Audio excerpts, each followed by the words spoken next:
नमस्कार।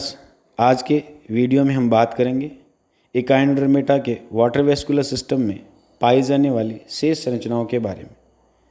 साथियों, हमने पिछले वीडियो में चर्चा की थी कि एकाइनोडर्मेटा के वाटर वेस्कुलर सिस्टम में मैड्रीपोराइट, stone canal, ring canal, radial canal, lateral canal व ट्यूब फिट पाए जाते हैं। इसके अलावा दो संरचनाएं एकाइनोडर्मेटा के इस सिस्टम में और पाई जाती है, टीडमेंट बॉडीज व पॉलियन वेसिकल। पहली संरचना जिसे अपन टीडमेंट बॉडीज कह रहे हैं, वो संरचनाएं स्टारफिश के इस सिस्टम में इंटररेडियाई एरिया में पाई जाती है। इंटररेडियाई एरिया दो रेडियल कैनाल के बीच का वो एरिया जो रिंग कैनाल में पाया जाता है, उसे अपन इंटररेडियाई एरिया कहते हैं। हर इंटररेडियाई एरिया में हम ये कहते हैं कि ये संख्या में दो होती है, सिवाय उस इंटररेडियाई एरिया के जिसमें स्टोन कैनाल जुड़ती है, वहाँ पे ये केवल संख्या में एक होती है। इस तरह से स्टारफिश में जहाँ 5 इंटररेडियाई एरिया होते हैं, उनमें कुल 9 टीडमेंट बॉडीज पाई जाती है। टीडमेंट बॉडीज पियर शेप्ड स्ट्रक्चर होती हैं, जिनके 3 कार्य सामान्यतः माने जाते हैं। पहला कार्य फेगोसाइट्स या भक्षी प्रकृति की कोशिकाओं का निर्माण करना, जिनके अंदर स्यूडोपोडिया होने के कारण अमीबोसाइट्स उनको कहा जाता है। दूसरा, ये एंजाइम्स का स्रावण करते हैं।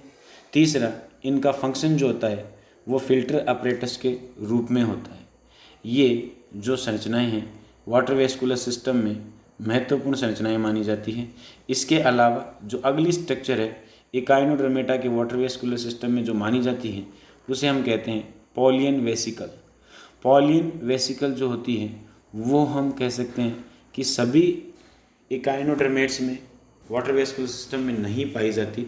ये एकाइनेरेस्टिडी व एस्टेरिडी कुलों में एब्सेंट होती है। स्टारफिश चूँकि एस्टेरिडी का सदस्य है, इसलिए इसमें पॉलियन वेसिकल एब्सेंट होता है।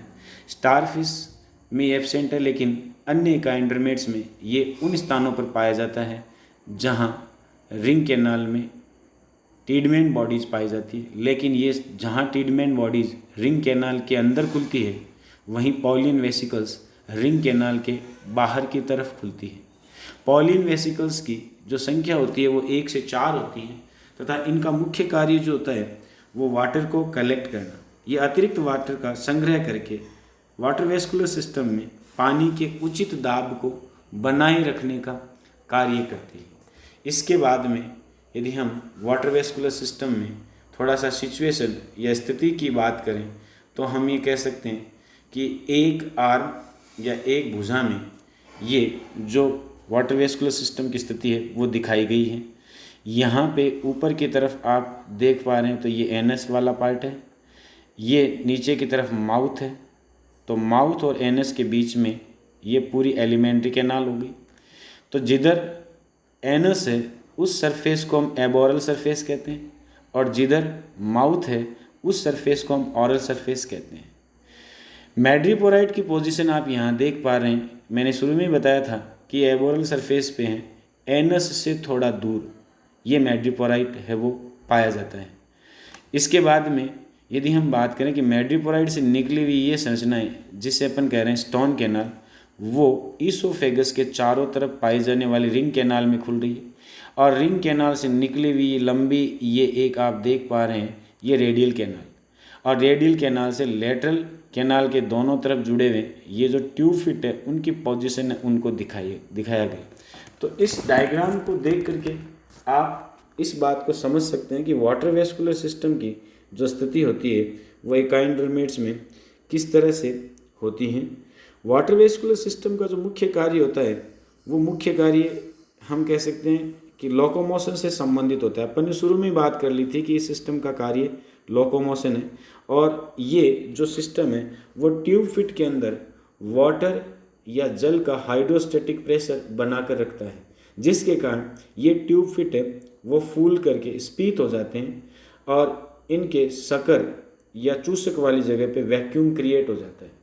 स्टारफिश जब वॉक करता है तो उसको जिस दिशा में जाना होता है उस दिशा की भुजा को वो ऊपर की तरफ उठा लेता है। शेष भुजाएं ज़मीन की तरफ टिकी हुई होती है।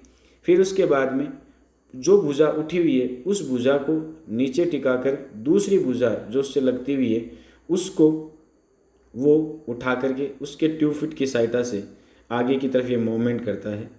अगले वीडियो में जब हम और चर्चा करेंगे तो हम इसके लोकोमोशन या गति के बारे में कि किस तरह से ये संपादित की जाती है उसके बारे में बात करेंगे।